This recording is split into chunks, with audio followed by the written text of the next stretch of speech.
नमस्कार दोस्तों, स्वागत है आपका हमारे YouTube चैनल पर, जहां हम आपके लिए लाते हैं ताज़ा और महत्वपूर्ण खबरों का सारांश, वो भी आसान हिंदी में। चलिए शुरू करते हैं आज की मुख्य खबरें। लीजिए, गाजा में चल रही तनावपूर्ण स्थिति पर एक नज़र डालते हैं। इजराइल के प्रधानमंत्री नेतन्याहू ने इशारा किया है कि अब गाजा में संघर्ष विराम की कोशिशें सभी बंधकों को एक साथ रिहा कराने पर केंद्रित हैं। पहले 60 दिनों के युद्धविराम और कुछ बंधकों को छोड़ने की बात चल रही थी, लेकिन अब पूरी डील पर जोर दिया जा रहा है। खबर है कि हमास के नेता मिस्र के अधिकारियों से बातचीत के लिए काहिरा में हैं। मध्यस्थों को उम्मीद है कि आने वाले हफ्तों में इस डील को आगे बढ़ाया जा सकता है। पिछले महीने इजराइल और हमास के बीच अप्रत्यक्ष बातचीत टूटने के बाद इजराइल ने गाजा पट्टी पर सैन्य अभियान तेज करने की योजना बनाई है। हालांकि इजरायली मीडिया के मुताबिक ये ऑपरेशन अक्टूबर से पहले शुरू होने की उम्मीद नहीं है। इस बीच गाजा में इजरायली हमले जारी हैं। हमास के स्वास्थ्य मंत्रालय के अनुसार पिछले एक दिन में कम से कम 123 फिलिस्तीनी मारे गए हैं। प्रत्यक्षदर्शियों का कहना है कि इजराइल ने गाजा शहर पर हमले तेज कर दिए हैं, जिससे कई घर तबाह हो गए हैं। अल शिफा अस्पताल के अनुसार तेल अल हवा में एक परिवार के 7 सदस्य, जिनमें 5 बच्चे थे, मारे गए। अल अहली अस्पताल ने ज़ायतून इलाके में एक घर पर हमले में 10 लोगों के मारे जाने की खबर दी है। इजरायली सेना ने ज़ायतून में नए ऑपरेशन शुरू करने की घोषणा की है। नमस्कार दोस्तों, दक्षिणी यूरोप में भीषण गर्मी का कहर जारी है और ग्रीस में आग ने हाहाकार मचा रखा है। पिछले 24 घंटों में ग्रीस में 152 से ज़्यादा नई आग की घटनाएं सामने आई हैं, जिसके चलते हजारों लोगों को सुरक्षित स्थानों पर पहुंचाया गया है। लगभग 4,850 दमकलकर्मी आग बुझाने में जुटे हैं। स्पेन, अल्बानिया और तुर्की में कम से कम 3 लोगों की मौत हो गई है और कई दमकलकर्मियों सहित दर्जनों लोग धुएं के कारण अस्पतालों में भर्ती हैं। ग्रीस के प्रसिद्ध पर्यटक द्वीपों चियोस और जकीथोस से हजारों लोगों को निकाला गया है। पश्चिमी पेलोपोनीज में आग की लपटें पात्रास शहर में घुस गईं, जिससे घर, व्यवसाय और वाहन तबाह हो गए। ज़ांते में 15 किलोमीटर से ज़्यादा में फैली आग अभी भी बेकाबू है। घरों, पर्यटक स्थलों और खेतों को नुकसान पहुंचा है। कम से कम 13 दमकलकर्मी झुलस गए हैं। आने वाले दिनों में हालात और भी चुनौतीपूर्ण हो सकते हैं। स्पेन में लियोन प्रांत से 4,000 से ज़्यादा लोगों को सुरक्षित निकाला गया है और एक स्वयंसेवी दमकलकर्मी की मौत हो गई है। ट्रेस कैंटोस में एक अश्वारोही केंद्र के कर्मचारी की भी गंभीर रूप से जलने से मौत हो गई। फिलहाल बचाव कार्य जारी है और स्थिति पर नियंत्रण पाने की कोशिश की जा रही है। तो खबर ये है कि भारत में वोट चोरी को लेकर सियासी घमासान मचा हुआ है। विपक्षी पार्टियां इलेक्शन कमीशन पर धांधली का आरोप लगा रही हैं। उनका कहना है कि 2024 के आम चुनावों में ये धांधली हुई, जिससे बीजेपी को फायदा हुआ।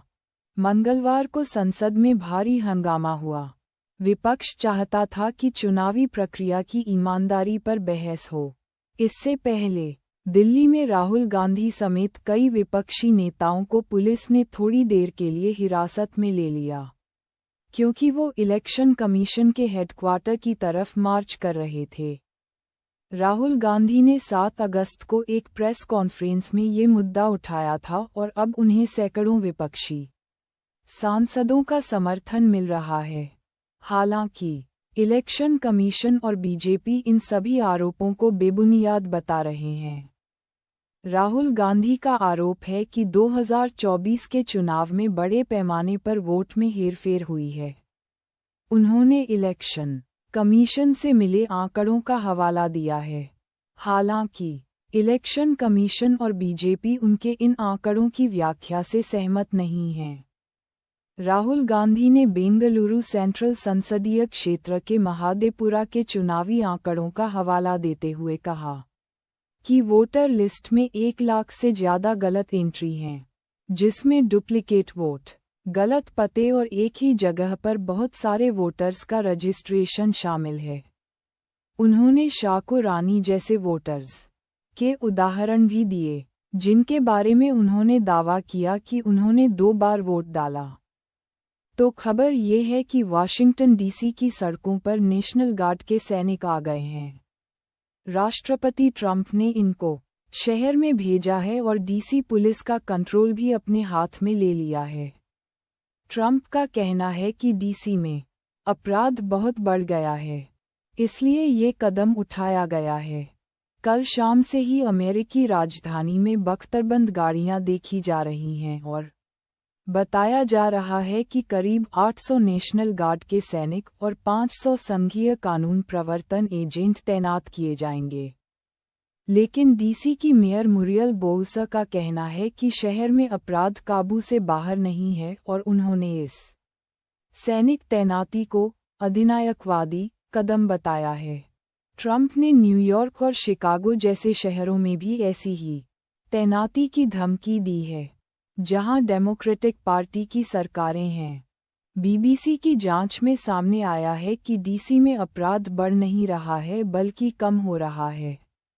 वाशिंगटन डीसी पुलिस के आंकड़ों के अनुसार 2023 में अपराध चरम पर था, जिसके बाद से इसमें गिरावट आई है और 2024 में ये पिछले 30 सालों में सबसे कम था।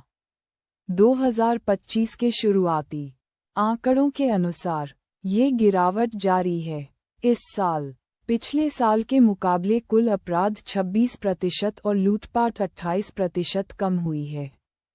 सोमवार रात को संघीय एजेंटों ने 23 लोगों को गिरफ्तार भी किया है। ऑस्ट्रेलिया चीन के दुर्लभ पृथ्वी तत्वों के वर्चस्व को चुनौती देने के लिए एक बड़ा दांव लगा रहा है। पश्चिमी ऑस्ट्रेलिया में एक खदान में दुर्लभ पृथ्वी तत्वों का एक विशाल भंडार मिला है। ये तत्व इलेक्ट्रिक वाहनों, पवन टर्बाइनों और रक्षा उपकरणों के निर्माण के लिए बहुत ज़रूरी हैं।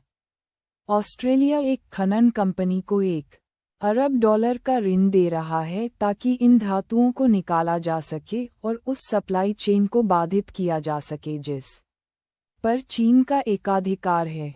दरअसल चीन का दुर्लभ पृथ्वी तत्वों पर नियंत्रण इतना मजबूत है कि एक समय अमेरिका के राष्ट्रपति डोनाल्ड ट्रंप के व्यापार युद्ध के दौरान बीजिंग ने इनके निर्यात पर प्रतिबंध लगा दिया था, जिसके बाद दुनिया भर के निर्माताओं को काफ़ी परेशानी हुई थी।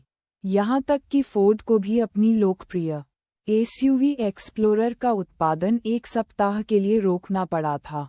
डर यही है कि अगर अमेरिका और चीन के बीच व्यापार समझौता नहीं हुआ तो ये दिक्कत फिर से आ सकती है।